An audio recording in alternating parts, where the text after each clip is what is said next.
how to be an excellent consumer. I forgot what it was, something like that. I just heard the word consumer. So you know me, you know how I am. I said, okay, let's get deep. And I think I got so deep that I think I scared her. She's like, I gotta go. I gotta so she had to go.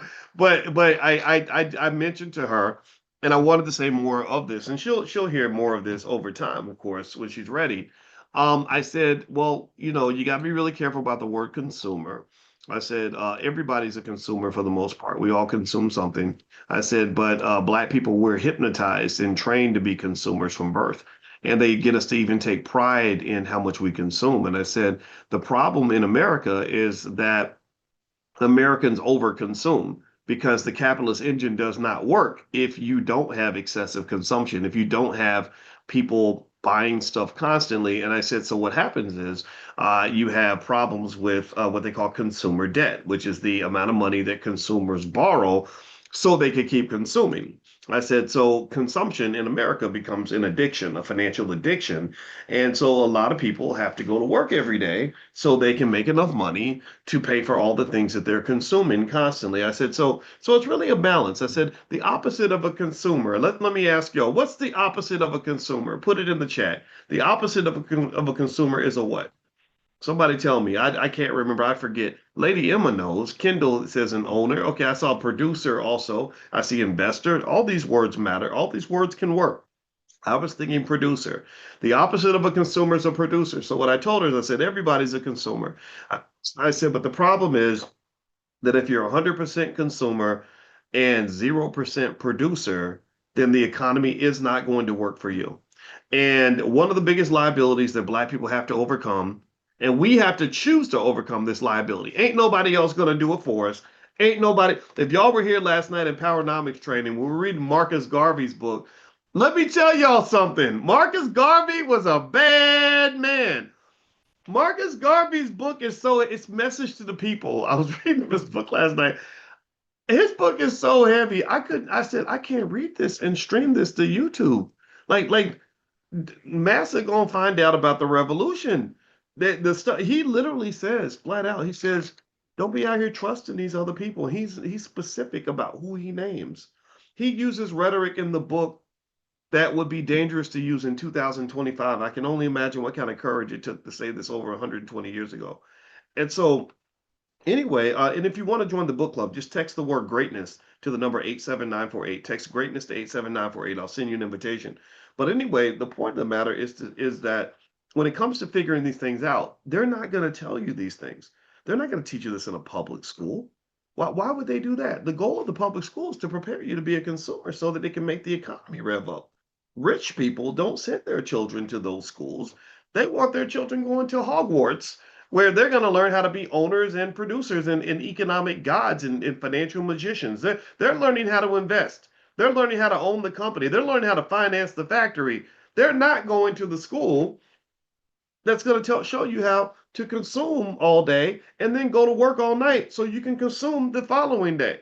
They don't do that. So consumer so you know how I got a little triggered when she said she's taking a class on consuming. I was like, oh, they really they go. My eyes twitching. I'm like, okay, don't say nothing, boys. Don't you don't want to overwhelm her.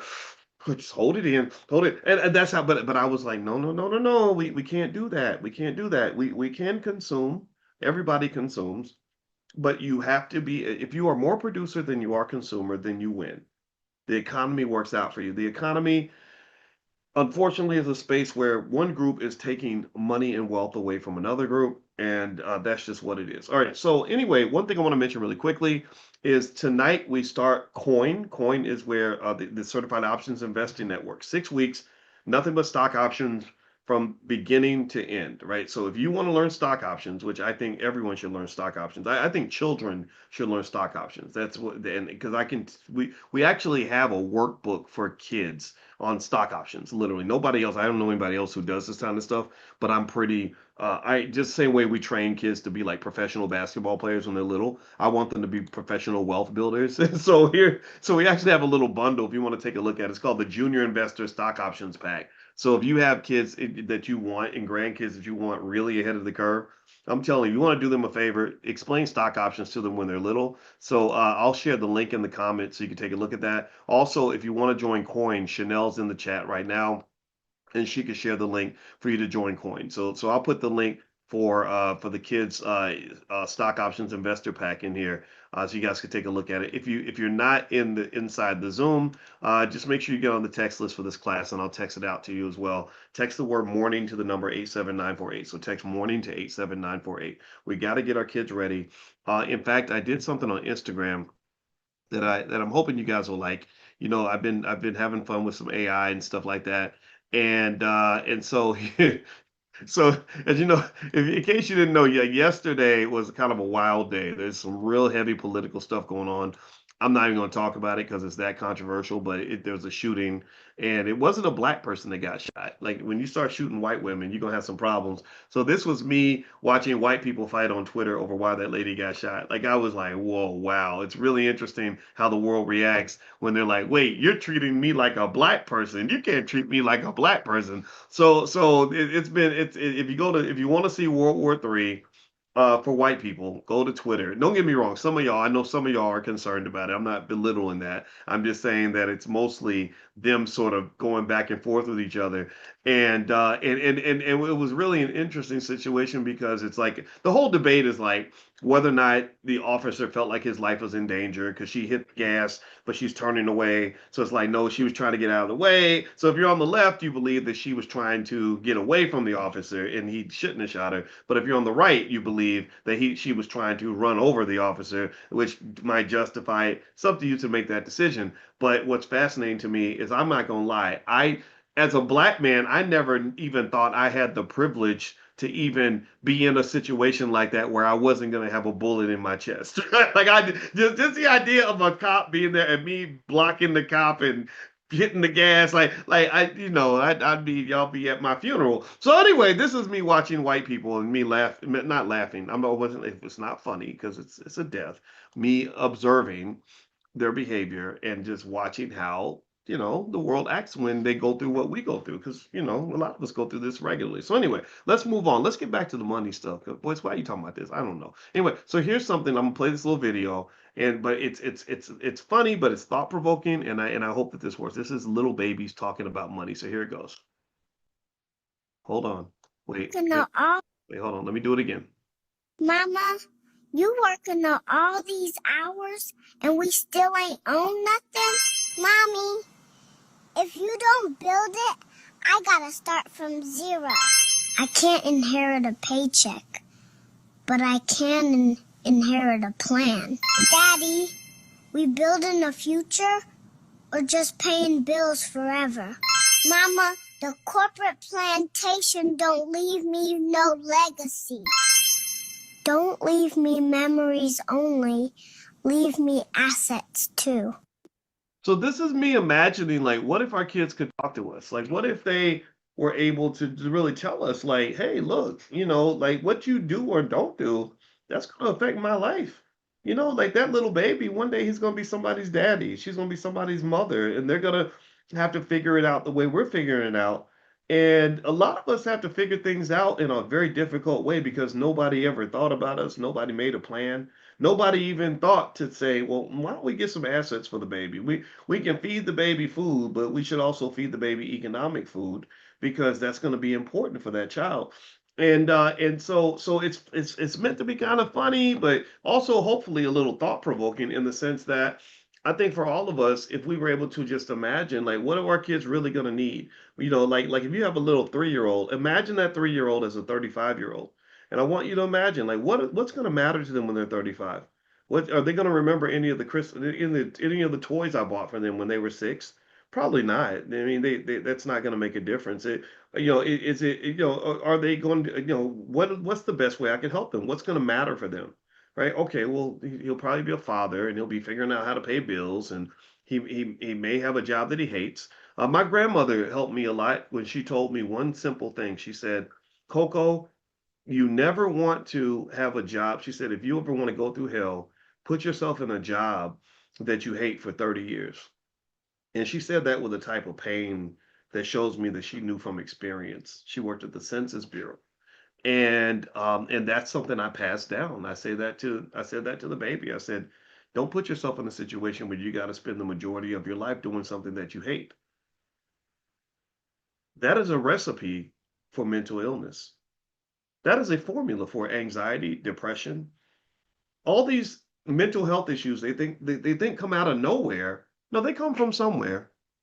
They come from somewhere. They don't just. It's not like you just got hit by the devil and that's why you're depressed. No, you maybe you're depressed because you have to do things you don't want to do. That's two things that I believe from the core of my soul. I'm not a mental health expert at all. I'm married to one. She'd have to come in and confirm. But two things I believe will always make you sad. One is having to do a bunch of crap that you don't want to do. Number two is being in a difficult situation where you can't do nothing about it. That's it. Being coerced or being powerless, being forced to do something where you're like damn near being trafficked. That's what it really is. You're damn near being trafficked. They're passing you around like a $2 hoe because you have no agency in where your labor, where your time, where your ideas are going to be used because you got to sell yourself to the highest bidder because you have no financial backup. Nobody backed you up. So I would encourage you to start there. Stop acting like sadness and stress and anxiety come out of nowhere. No, I know exactly where they come from. So once you figure that out, then help to protect your kids from that. So let me play this video one more time, and I want you to think about each line. Each line is there for a reason. It's like I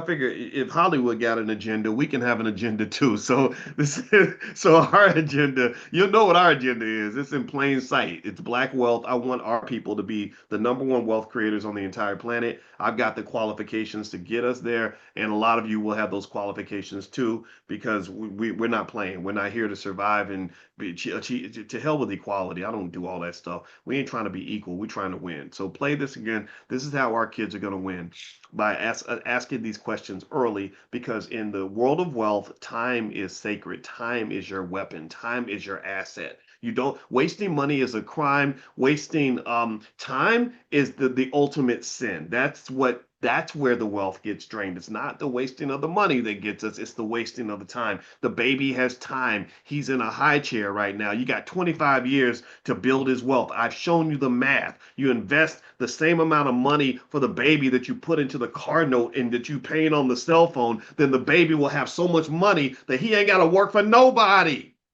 His whole life opens up. He can spend his time doing things he loves instead of doing stuff he doesn't want to do. He can spend his time being respected instead of constantly being disrespected. He gets to elevate instead of constantly being stepped on and pushed into the ground.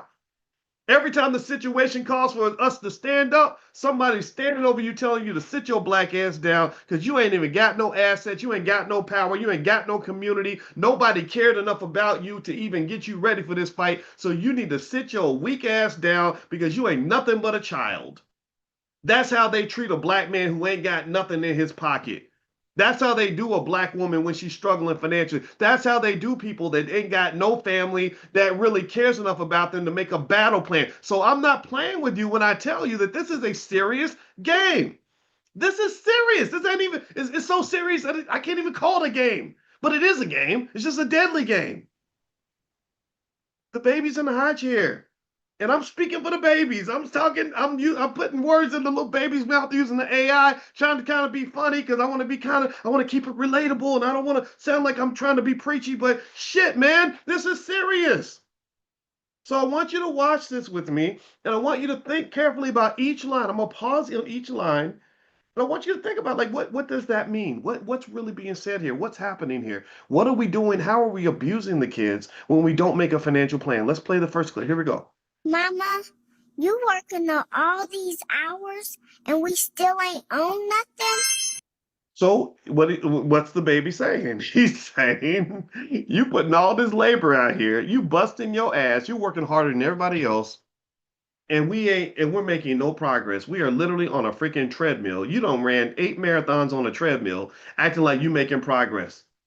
Every year, Martin Luther King Day, we go to some dinner and saying we shall overcome and say, look at all the progress we've made. And the baby's like, what progress you made? Like your life financially is still not better than it was 10 years ago. It might even be worse if you got student loans. So what are you talking about? We still don't own nothing?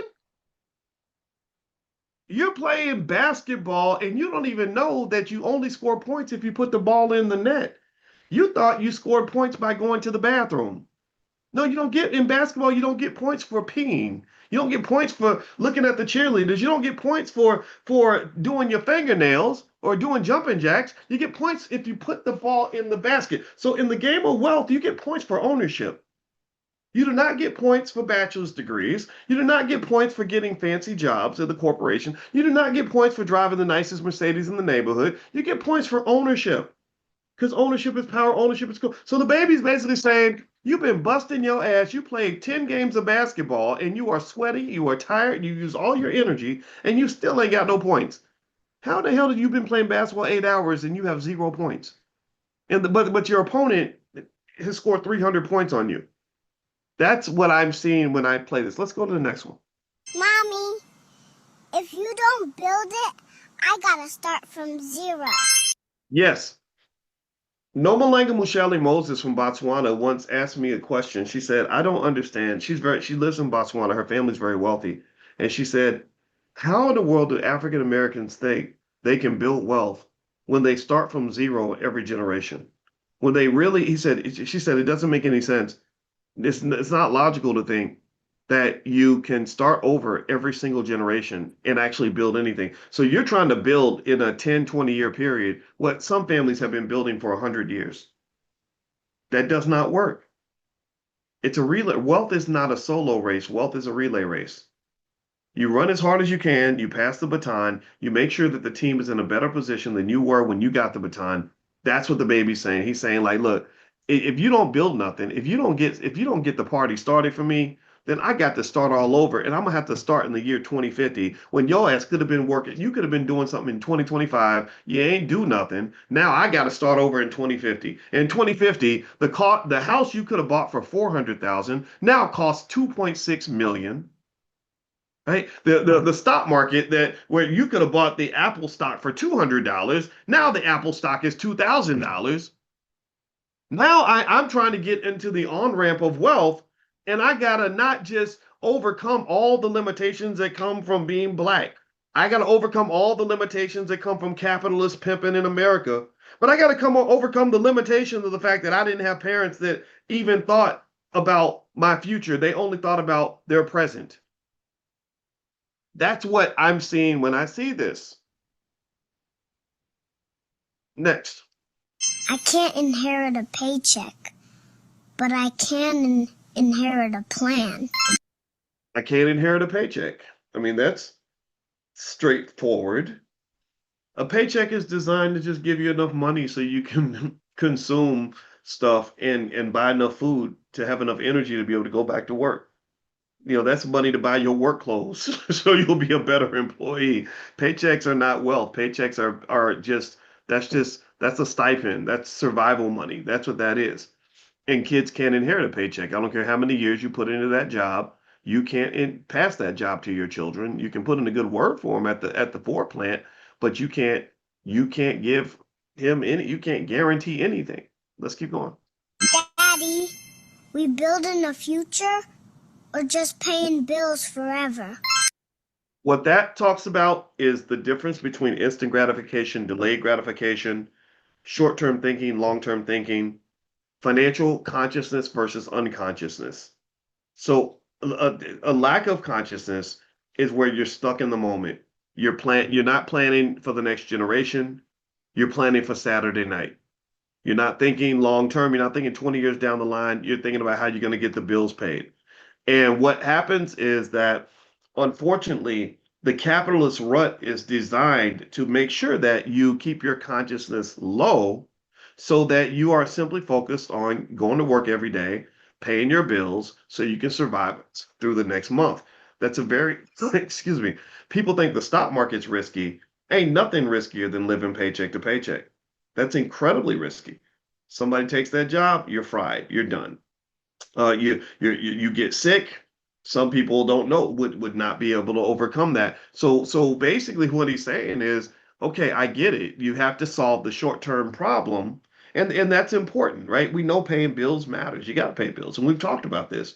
But then it's like, okay, once we put the bills to the side, that gives us the opportunity to elevate and now look further down. It's like a football quarterback has like multiple jobs when they're protecting the ball. They have to look down the field to look for opportunities while at the same time dealing with the fact that there's some 350-pound lineman on steroids running at them full speed that's trying to take their head off, right? So you got to deal with the short-term issue that you don't want bad things to happen, but you got to deal with the long-term play of looking down the field and seeing where the opportunities are. Your best opportunities are not the ones that are in front of you.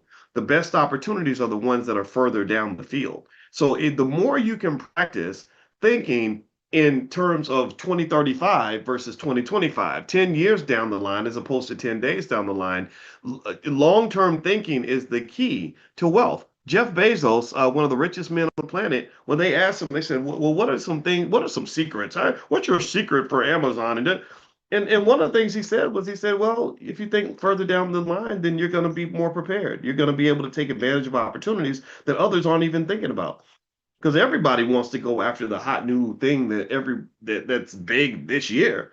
But very few people were thinking about artificial intelligence 10 years ago, and the people that were thinking about AI in 2016 are billionaires today. Or the people that were buying Bitcoin when it was $1, $2, $10 are, those are the billionaires now. There was a black man, that one guy, the greatest video I ever saw in 2013, he was begging black people to buy Bitcoin. He was like, it's $1. He said, it's $1. He said, this Bitcoin thing, I think it's going to blow up. It's $1 freaking. He's like, just take, you got $100 you're going to spend going out on a Saturday night or whatever. Just buy 100 of these or whatever, 200. So imagine if somebody had listened and put $200 worth of Bitcoin in when this guy made this video, open in plain sight, wasn't no white man hiding the knowledge. I know we want to believe the conspiracy theory that, well, they don't want us to know the secrets. No, this video's on YouTube. He wasn't gatekeeping anything. He was opening the gates and begging people to come in, and most people could not see it in 2013 because they were thinking about 2013.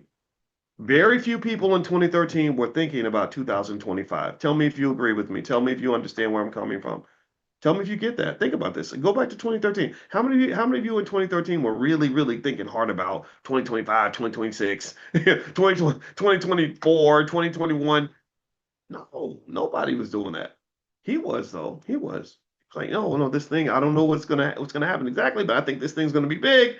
So just put $100 in, just in case, right? So if you made that move back then, let's see, what would 200 Bitcoin be worth? Let's see, one Bitcoin, let's say it's worth let's do 100,000 and make the math easy. 20 Bitcoin would be what, 2 million. So yeah, 100, let's see, 200 Bitcoin would be $20 million, I guess, 20 million, right? And if you bought 1,000 of these suckers, then you're talking about $100 million, right? So ultimately, at the end of the day, these opportunities in many cases are out there in plain sight. The problem is obviously you don't know exactly which thing is really going to take off. So you kind of investing feels like whack-a-mole sometimes, right? You don't know exactly which thing is going to take off. But what happens is the best investors are people that are planting seeds.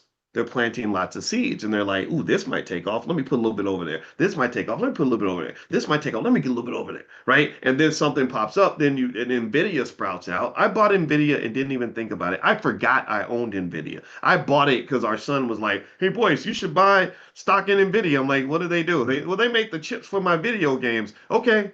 Sure, why not? Right. So I just bought some, made me over $100,000. You understand? So constantly shooting your shot is one of the ways people build wealth. And the other thing I mentioned earlier that I actually put on my Instagram, and I want to share this as well. So let's move past the thing with the kids. Um, there was something that I did. Oh yeah, it's on my Instagram. You guys can go watch the video. I'm not gonna play it, but I thought about this today, and I thought about how there are so many people. Let me ask you all this question. Give me a yes if you've heard this. How many of you would say at least one person who won't invest because they're afraid the stock market is going to crash? Do you know at least one person where you, if you say, "Hey, let's go invest," and they say the stock market's risky because it's going to crash? Anybody know somebody like that? They got a relative, or maybe you felt that way, and I don't blame you. I understand. And you may or may not know my standard response whenever someone warns me that the stock market might crash, I make it easy. I say, yeah, actually, you're right. It's going to crash, right? It's absolutely going to crash. And then I shock them even further and I say, man, I cannot wait for the next stock market crash. and and they don't understand what I'm saying. And it's interesting, and it's a reflection of how we're trained to think. Everybody wants to go to heaven, but nobody wants to die. Right? Everybody loves the comeback, but nobody really wants the setback. But if you think properly about these things, you would know that you can't have the comeback without the setback. Right? You got to find some way to process the setback in a way that will help you see the comeback. And the best way to see the comeback is to think the way the stock market thinks. See, the stock market does not value companies based on what they're worth right now. They do not value companies solely on how much money they've made so far. They don't value them solely based on the value of the assets that they own right now. They value companies based on, they look down the road and they say, oh, this company is going to make a lot of money. And then the valuation pops up. A lot of people were very confused 25 years ago when Amazon stock had a valuation in the billions. And they said, how in the hell? People that didn't understand investing were like, how in the hell can this company have a valuation in the billions when they're losing billions of dollars every year? That don't make no sense. But smart investors said, yeah, they're losing money now, but further down the line, oh, it's going to be beautiful. This company is going to be amazing in the year 2015. But of course, in 2002, everyone believes 2015 is never going to happen. Just like in 2025, if I start talking about 2040, people think I'm out here just smoking crack. Right? No, but nobody cares about 2035 and 2040 when it's 2025. But in the year 2035, everyone will arrive, and all that will matter is 2035. They call that myopic thinking. That's where you're trapped in the moment and all you see is the moment and you're not thinking about the bigger picture. So, circling back on stock market crashes, the reason stock market crashes are the most beautiful things you'll ever see in your life is because that is the setback that has consistently and overwhelmingly in all the research that I've gone through, and I've done a lot of it, has always led to the comeback. Do you understand that there's almost never been a major market rally that did not follow a major market decline? Do you understand what I'm saying right now? Do you get it? Right? Like you're not gonna get the comeback on a beautiful day. Everybody wants to buy stocks when the market's beautiful. They want to come in when the sun is shining, everything looks good. No, the research says that when you're buying the most on the sunny days, you're more likely to lose money. That's what makes you hate the stock market because you are a follower and not a leader. No one ever gave you courage. I'm not making fun of anybody, but I'm just it's coming out naturally, so I hope it's okay if I say it this way. But literally, you were trained to be a follower, so you're jumping in because everybody's excited right now. And all the data, all the research, remember, I've written original research papers on the stock market, so I had to go through a lot of data to do this. All the research says that's the worst time to buy. That's exactly when Warren Buffett is like, I'm not touching that stock market. I'm not going in there. But everybody else is running in full speed, full steam. Because it's like trying to win the lottery by getting a lottery ticket that won yesterday. Like a day old lottery. The lottery numbers from Tuesday ain't gonna do you no good on Wednesday. But people will do that. People will buy a lottery ticket and they'll pick Tuesday's numbers as if somehow that's gonna matter on Wednesday. No, man, you missed it. You missed it. So ultimately, stock market crashes. If we go in the direction I'd like for you to go, I hopefully can convince you and maybe we can train each other because it's brainwashing. Everything's got to be about habit formation and really that's just straight up us just really training our minds to look at things in a certain way. I want to convince you that when the market goes south and the market crashes, you'll see the opportunity there. You'll feel good about that. You'll say, "Oh my gosh, stocks are so cheap right now. Let me go." Like when I go to the grocery store, you don't want everything, you don't want the prices high. You want the prices low, right? You want the discount sale. You don't want them to double the prices and then you run to the grocery store. Oh, bananas are now $6 instead of $3. No, that's not a good day for you. So the stock market's kind of the same way. So stock market crashes are a beautiful thing, or as my good buddy Dr. George C. Frazier likes to say, he says, I asked God for flowers and he gave me rain. And because I know where flowers come from, I thank him for the rain. I thank him for the sunshine, but more importantly, I thank him for the rain because that's what's going to give me the flowers. Make sense? Kabish? All right. Tell that to your kids. That's really important. All right. So anyway, let me share a B1 story. And before I do that, anybody who wants to take the Money Health Checkup, here's a link to that if you want to do that. Again, you can get an assessment of where you are in your economic training and set goals for yourself. In case you weren't here when we first put that out there, it's an assessment that lets you kind of figure out where your strengths and weaknesses are financially and give some recommendations on things you can work on to get stronger. So I'm putting that link in the chat. It's just a little app that I put together. So feel free to take the financial or the money health checkup. It should be in the chat. So feel free to click on that. All right. So here's the B1 story that I saw that I really liked. This is from let's see, Lamont. Lamont Crook. He might be here. Lamont says, Dr. Watkins, because of you, I learned about the stock market to start buying stock in early 2019. Good, good. And he says, thank you, brother, for your love for our people. And thank you, Lamont, for sharing your story. I appreciate it. And he says he listens every day. He brings his wife and his children. He says, my wife and my boys appreciate the continued sacrifice of Dr. Alicia and yourself. And so what that says to me is that Lamont Crook is being a great leader of his family because he's bringing his family along. Just like the wisdom of the mother passes to the child and the wisdom of the father affects everybody. Strong men have a lot of power, whether they are using that power for good or evil. And because testosterone means that you have some natural abilities that a lot of people may not necessarily easily have or match. There's a uniqueness that comes with being a man, uniqueness that comes with being a woman, and so to me as a dad, like that's just such an important job because the things that you do or don't do with the kids in the family, that you have the power to elevate people. You also have the power to traumatize people. A lot of us have seen both sides of that. And so I would encourage all fathers to think of fatherhood like driving a car down the road. In that car, you have the ability to drive people to places they can never go. You also have the ability to kill somebody if you decide to use your vehicle as a weapon, right? So don't use your vehicle as a weapon. Don't be driving drunk behind the wheel. That I encourage all men to really reconsider the relationship with drugs and alcohol. All the studies are starting to come out about alcohol giving you cancer and all that. This is a wealth conversation because big pharma loves to suck money out of your pocket whenever you get sick. So and also, I never really drank or used drugs because I don't want to present myself as the kind of man my kids can't look up to.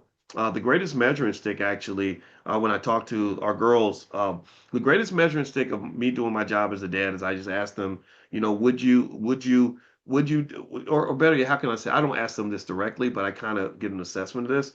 Is and a question I think every man can ask himself is, would you want your daughter to date a man like you? I think that's to me an important question. And if the answer is all hell no, then that means maybe there are some things you got to reconsider. And I think about this, like when I think about some of the rappers who have these nightmares of their daughters dating younger versions of themselves who disrespect women and mistreat women and don't embrace responsibility. I don't think that that's something to be proud of. So shout out to Lamont Crook and his beautiful family, and thank you for sharing your story. I'm gonna share the link. We're almost done with most of the B1 stories that were submitted. If you have a story that you'd like to share in terms of how this training has helped you and your family do something different, if you could fill that out and just leave a short little note, let us know what's going on with you and your family. I think it's great to celebrate these things. So here's the link. I'm putting it in the comments. And remember, and so while certainly appreciate messages where you say, "Hey, Dr. Boyce, you're great. I love you. I love you too, 100%." So, but let's get that out of the way. Let's push my ego to the side. I don't need you blowing my head up. What I want to hear is about you. I want to hear how you are implementing these ideas. If you ever want to give me a compliment, tell me what you're doing. Show me, you can give us a little credit if you want to. I appreciate that. It lets us know that we're good at what we do, and that's an honor, right? But I want to know what you're doing. Like show me. Just say, hey, look, I look at my Robinhood. That's how I love. Like sometimes people just walk up and be like, I got $218,000 in my bank account because of you, and I'm excited. Like, what is it? We rich, right? And or maybe you bought your first property, or maybe you started your business, or you got your kids, learning. They know finances at an early age. Stuff like that is exciting because that's what results look like.